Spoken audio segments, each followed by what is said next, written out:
Bonjour à tous, c'est Orphise Rodriguez, votre coach de carrière et consultante RH, et vous écoutez le podcast des leaders.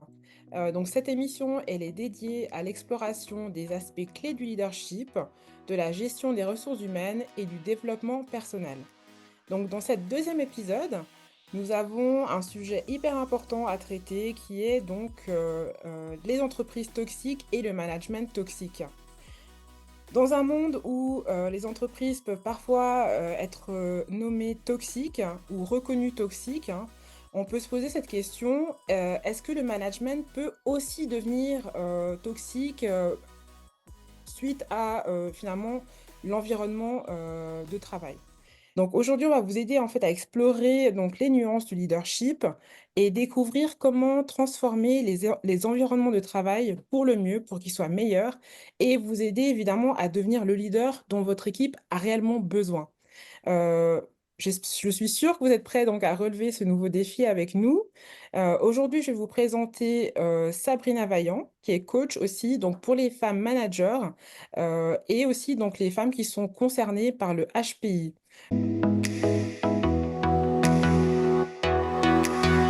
Voilà, bienvenue, Sabrina et vraiment ravie de t'avoir dans cette deuxième épisode donc du podcast. Génial, merci infiniment Orphise pour ton invitation. Je suis vraiment très honorée d'être là aujourd'hui avec toi et avec vous tous. Super. Heu, pour commencer, est-ce que tu souhaiterais brièvement donc expliquer ou partager en fait finalement ton expérience en tant que coach, pour les femmes, leaders, hein, surtout à haut potentiel? Ça, c'est vraiment, un sujet qui intéresse beaucoup de gens, moi en Mmh. particulier. Bah, chouette. Écoute, alors, il y a plusieurs axes sur lesquels on travaille de manière générale. Je n'aime pas du tout faire, enfin, j'essaye en tout cas de pas faire trop de catégorisation parce que j'aime pas mettre les gens dans des cases, mais Mmh, pour, pouvoir répondre à l'objectif et puis à l'exercice en soi, on est bien obligé de finalement, bah, rendre quelque chose de plus synthétique. Alors les 3 axes de manière générale, pour lesquels on consulte et il y en a d'autres également, c'est justement tout ce qui est communication, hem, comment faire pour communiquer de manière assertive sans pour autant paraître trop directive. En mmh. effet, quand on a, un TDAH ou un HPI, ou voire les 2 et d'autres comorbidités et caractéristiques neurologiques, on peut avoir une tendance à être très directive ou très directe, sans pour autant vouloir blesser quelqu'un et ça peut être très mal perçu. On reproche souvent: «Mais tu es trop direct, vraiment, tu me fais peur», ou même carrément dire, voilà: «Tu es agressive», alors que l'intention de base n'était pas du tout là. Donc on va travailler sur un mode de communication qui soit, justement plus dans la coopération, on va appeler ça comme ça, pour trouver des solutions communes et surtout pour prendre conscience tout d'abord du fait que par moment on peut être vraiment, directif ou un petit peu, trop dur ou perçu comme étant dur et cette prise de conscience leur permet en général de mieux adapter leur mode de communication. Alors ça peut être au travail, mais ça peut être aussi dans la vie privée. Il y a des personnes qui au travail vont être très, très coopératives, très assertives, qui vont bien savoir mettre leurs limites ou exprimer leurs besoins de manière générale. Puis il y a des situations dans leur vie privée où elles n'arrivent pas du tout à dire non, mettre des limites, elles vont dire oui à tout, elles vont s'épuiser, et cetera, et cetera. Donc du coup, c'est soit au travail, soit dans la vie privée, mais dans tous les cas, on travaille sur tout ce qui est communication, parce qu'il y a énormément de choses qu'on peut apprendre là-dessus et c'est un travail de toute une vie. Ça nous permet aussi de renforcer notre leadership et notre aura, parce qu'on fait passer nos idées et nos messages de manière plus aisée et puis plus impactante également et ça, c'est très, très important évidemment, tout comme tout le monde le sait. Donc ça, c'est un des axes. Ensuite, il y a, tout ce qui est gestion de l'énergie, ton énergie personnelle, donc je dis bien. Ça veut dire qu'il y a une tendance à vraiment se surinvestir, à aller à fond, à travailler beaucoup, à être sur plusieurs projets en même temps ou en tout cas aller vraiment, en profondeur sur certains sujets. Ce qui est génial, tout le monde est gagnant là-dedans et surtout, bah, elles le font avec passion et beaucoup de dedication, beaucoup d'investissement personnel. Par contre, c'est quelque chose qui peut les faire flirter à certains moments de leur vie avec une forme de burn-out. Donc ça, c'est un des axes. Après, il y a aussi celles qui, se retrouvent dans des postes où elles ne sont pas assez stimulées malgré un poste à responsabilité. Elles se trouvent à l'autre, de l'autre côté, à l'autre extrême qui est le bore-out. Donc ça veut dire comment faire de sorte donner plus de sens et puis peut-être enrichir un cahier des charges parce qu'elles vont peut-être trop vite et que du coup, elles ont besoin de plus de stimulation pour pouvoir, être pleinement épanouies, dans le job qu'elles font. Et ensuite, il y a, bah, tout ce côté hypersensible. Ça veut dire que ce sont des personnes qui ont comme une sorte de radar. Elles arrivent très bien à comprendre les intentions des autres quand elles parlent ou quand les autres leur parlent. Donc ça veut dire ce qui peut paraître complètement anodin et basique, il y a des situations dans lesquelles elles comprennent des implicites qui Mmh. sont pas toujours évidents à comprendre autrement. Elles peuvent être blessées à cause de ça, en comprenant l'intention de la personne qui est pas toujours aussi positive qu'elle n'y paraît. Mmh. Et puis c'est aussi l'hypersensibilité vis-à-vis d'elle-même, par rapport à des problèmes qui sont assez typiques, du type le cycle hormonal qui peut avoir des soucis. Il y a aussi les sauts d'humeur, il y a plein de choses qui vont là-dedans, dans lesquelles on travaille, on trouve des solutions ensemble pour pouvoir aller mieux et être mieux dans ses baskets. J'imagine, pour justement, des femmes qui ont ces caractéristiques-là, elles auraient besoin, d'avoir aussi, je pense, des managers à l'écoute, parce que souvent, bah, de toute façon, manager, oui, mais, on rapporte souvent à quelque part sauf si on est vraiment CEO ou président ou quelque chose. Et du coup, il y a toujours ce rapport à déjà l'équipe et aussi avec son management.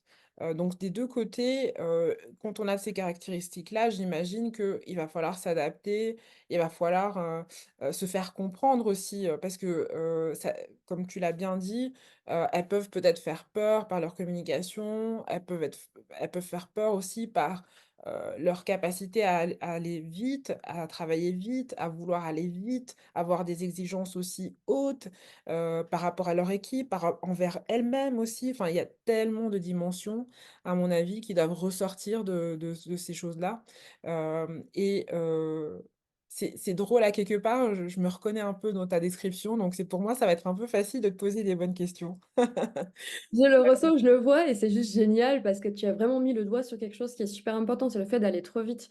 Suivant dans quelle société tu te trouves, si elle est vraiment grande ou si elle est vraiment un petit peu à l'ancienne, eh bien, on va te dire: «Mais tu vas trop vite» ou bien: «Ce que tu dis, c'est chou, c'est mignon», mais en fait, ça tient pas la route.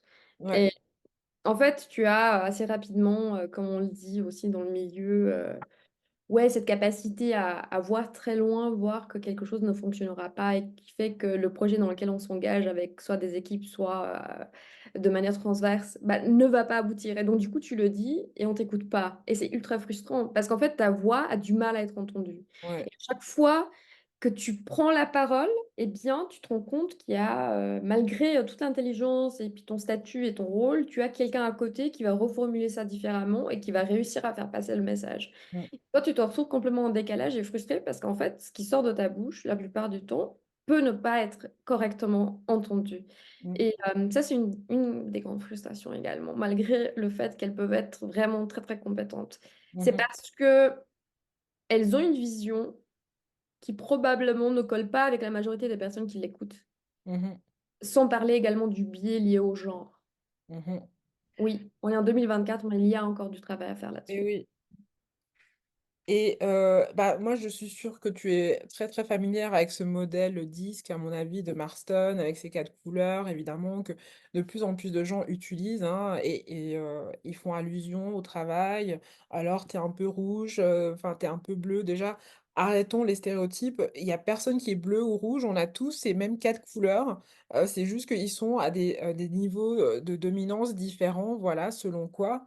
Et à mon avis, heu j'imagine que, quelqu'un avec un haut potentiel, je sais pas, hein, je me pose la question, heu, est-ce que cette personne a souvent tendance à avoir un rouge un peu haut, très dans le défi, dans l'action ou pas du tout?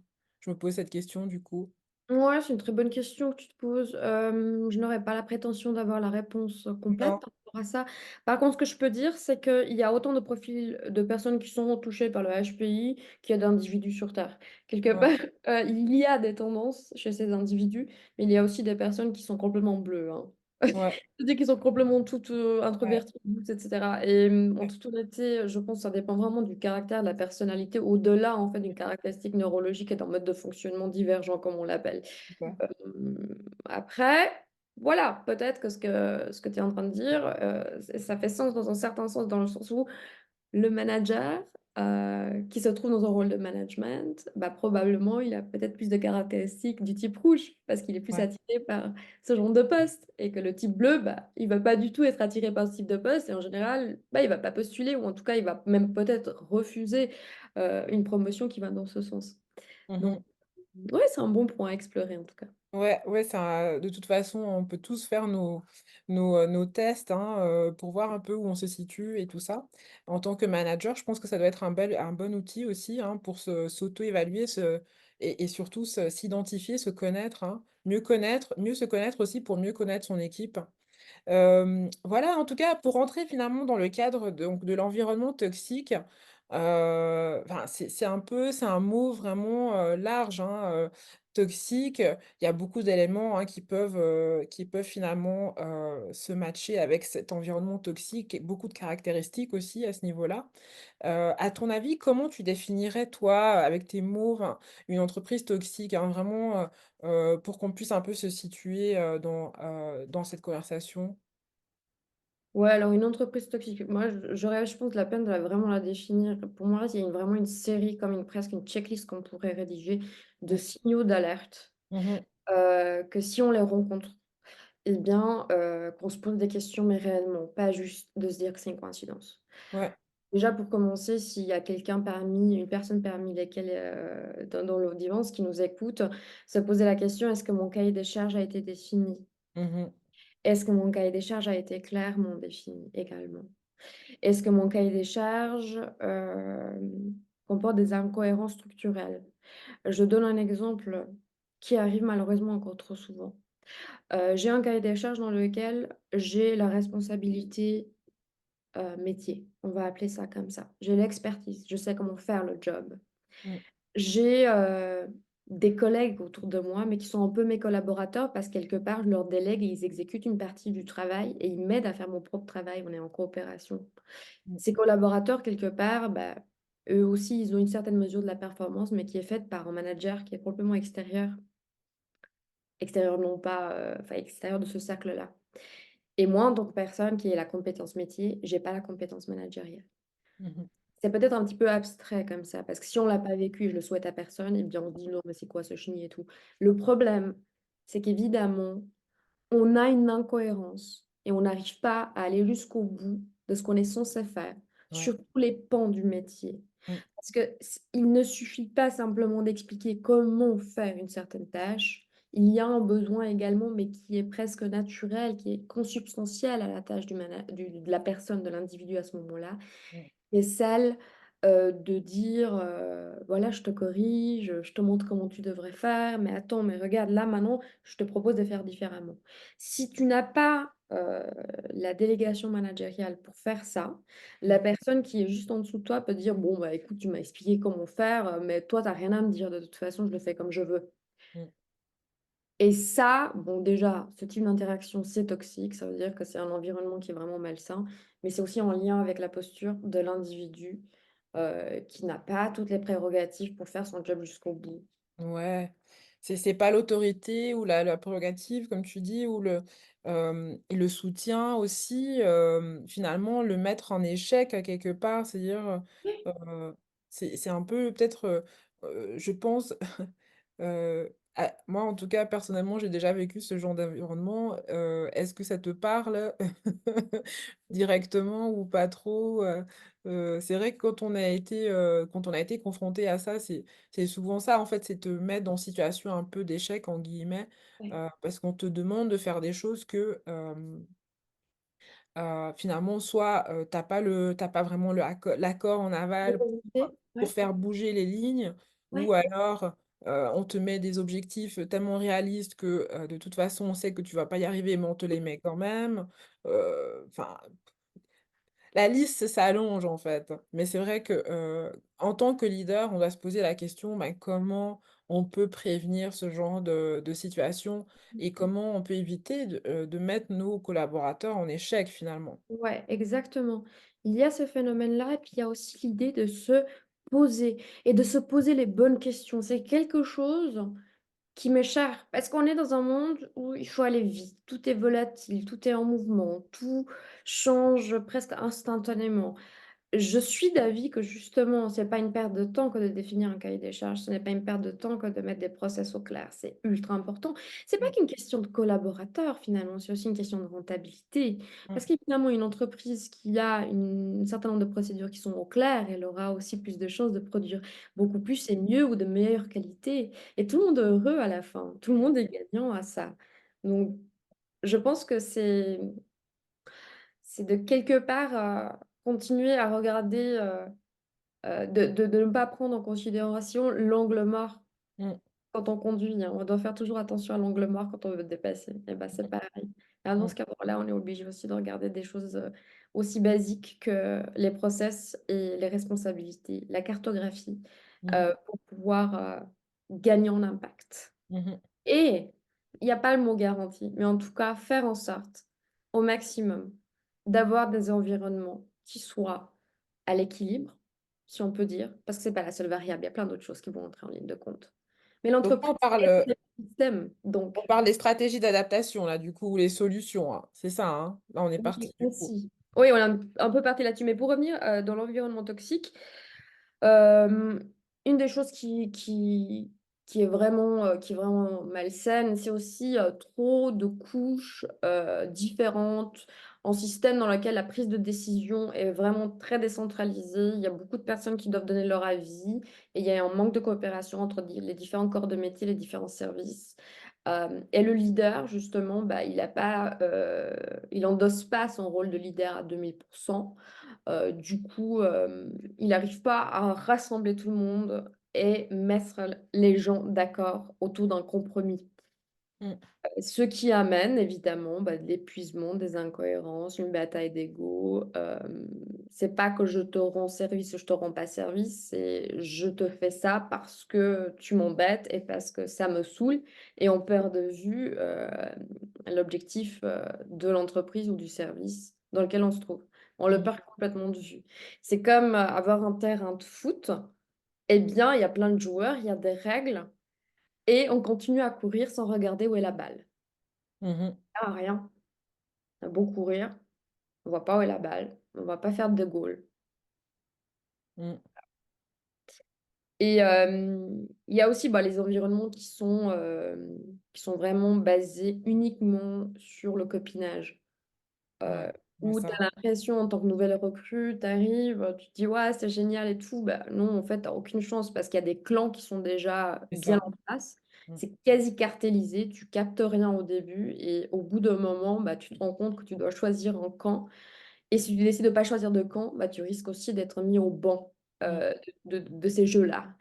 mmh, Et ça, c'est ultra, ultra toxique. C'est horrible parce que toi, tu as la volonté de faire bouger toutes les lignes et juste faire de ton mieux.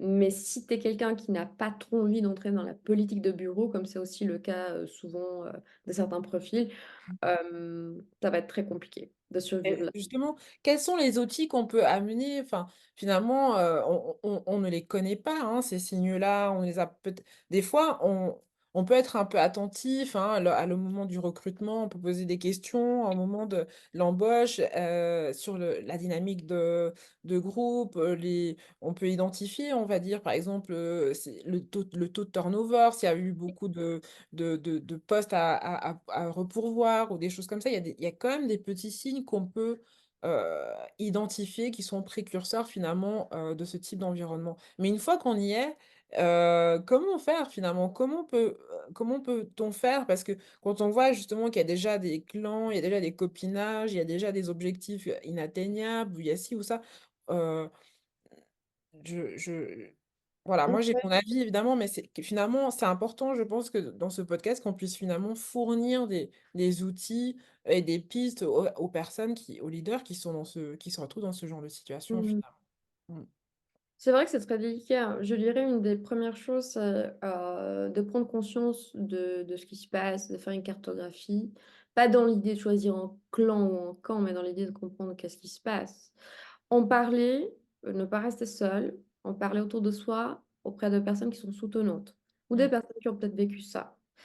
Ne pas s'isoler. Alors c'est facile à dire, je sais, mais il est important de garder un certain équilibre. Mmh. Faire appel à un coach. Mmh mh. pour pouvoir, trouver des moyens pour s'en sortir et minimiser, ou en tout cas se protéger un maximum dans une ambiance toxique.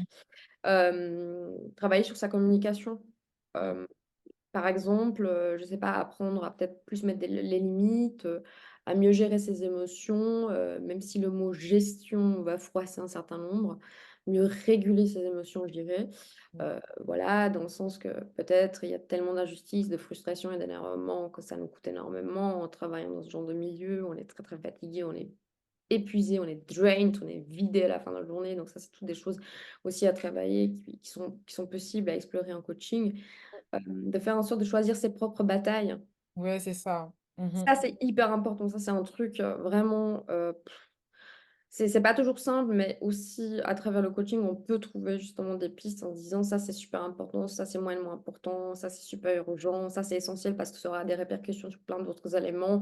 Mmh. Regarder en termes de stratégie et pas court-termiste, mais long-termiste. Mmh. Et évidemment, bah, ouais, c'est triste à dire, j'aime pas dire ça, mais au bout d'un moment, il y a la santé qui prime d'abord, sa santé physique, sa santé mentale.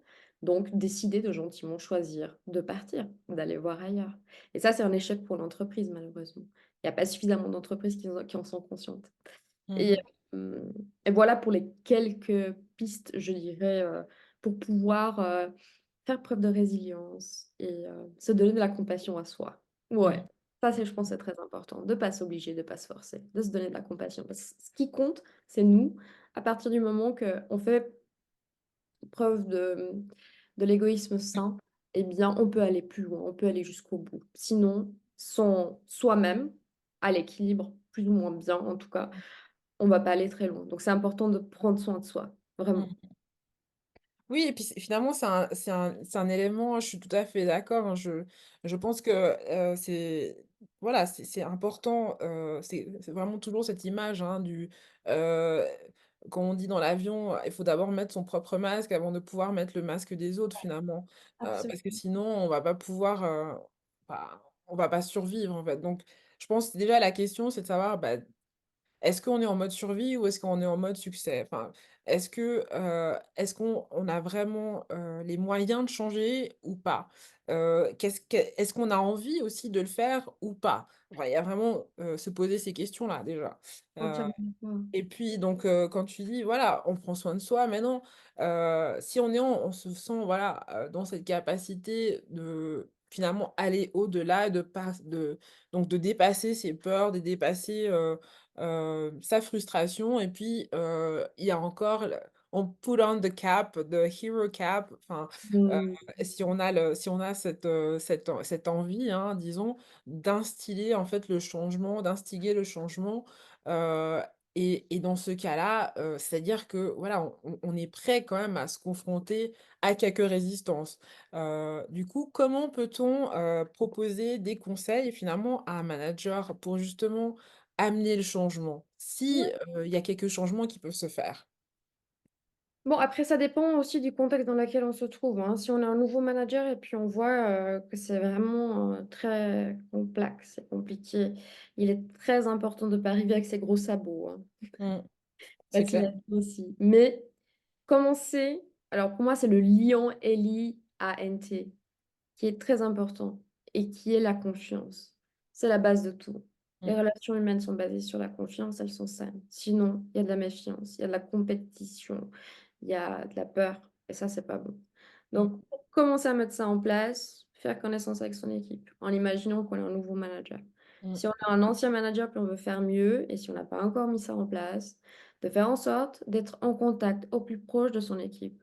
En leader, on peut appeler leader, c'est quelqu'un qui va avoir justement cette connaissance et il aura le pouls qu'il pourra prendre directement auprès de ses équipes. Il comprendra ce qui se passe, quels sont les enjeux. Il va pas se baser sur des bruits de couloir pour prendre des décisions, il va pas être menaçant.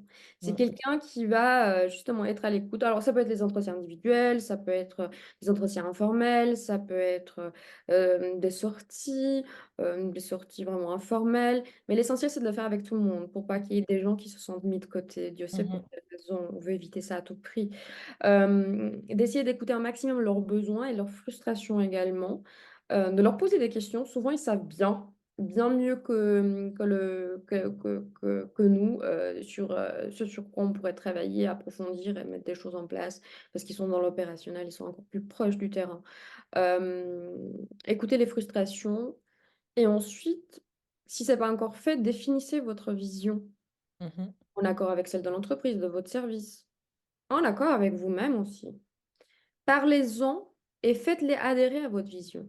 Comment Mmh. les faire adhérer? Bah, déjà, en ayant cette confiance et en sachant aussi ce qu'eux, ils veulent et là, c'est faire preuve d'intelligence émotionnelle, d'analyse, de stratégie pour Mmh. pouvoir forger quelque chose qui puisse canaliser tout le monde et que tout Mmh. le monde ait envie de tirer dans la même direction, même si les temps sont durs, même s'il y a des challenges. Mmh. Parce qu'ils sont faits pour être surmontés et voilà, après, par la suite, ce qu'on peut faire, encore une fois, je reviens là-dessus, la gestion des conflits, c'est important de savoir au moins ce que c'est pour prévenir un maximum. À partir du moment qu'on travaille en équipe, qu'on a plusieurs individus qui sont captifs d'une entreprise, c'est normal qu'il y ait des différends. On est tous différents, puis on a tous nos zones de génie. Mmh. Et il y a des frictions, et ça, c'est tout à fait OK.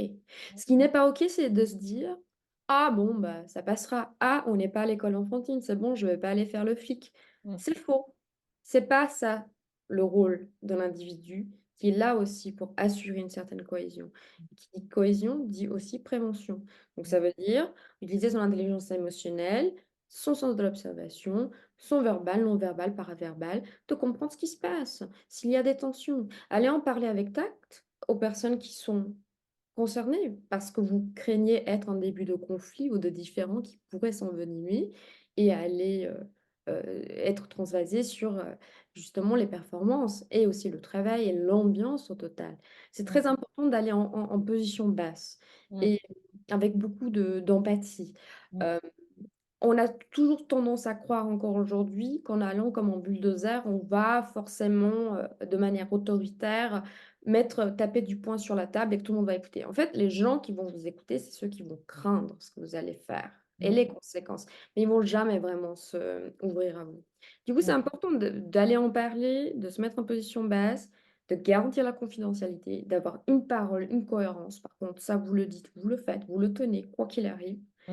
Et là, vous allez voir que vous allez construire quelque chose qui va être incroyable. Mmh. Et moi-même, quand j'ai travaillé en entreprise, il m'est arrivé de désamorcer des débuts de conflit. Alors, c'était vraiment quelque chose qui n'était pas du tout validé, au niveau de ma hiérarchie, dans le sens que ma hiérarchie, non pas qu'elle m'a empêchée, mais elle m'a dit: «Mais écoute, ça ne sert à rien ce que tu fais, tu perds ton temps». Mais j'ai dit: «Mais laisse-moi faire, je suis persuadée qu'on peut arriver à quelque chose».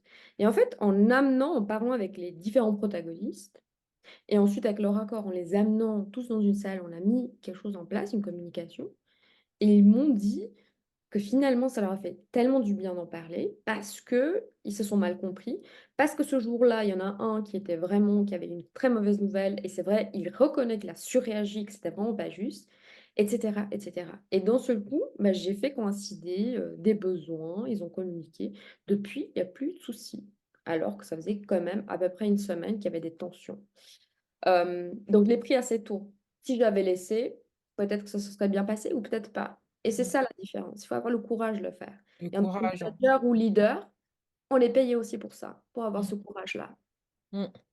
Ouais et puis c'est un super bel exemple parce qu'en fait, finalement, c'est comme c'est vraiment l'art de la communication, ça, c'est vraiment, voilà, il y a un éléphant dans la salle, comme on dit, Ouais, ouais. et en fait, au lieu de l'ignorer, on adresse la chose, mais d'une façon tout à fait,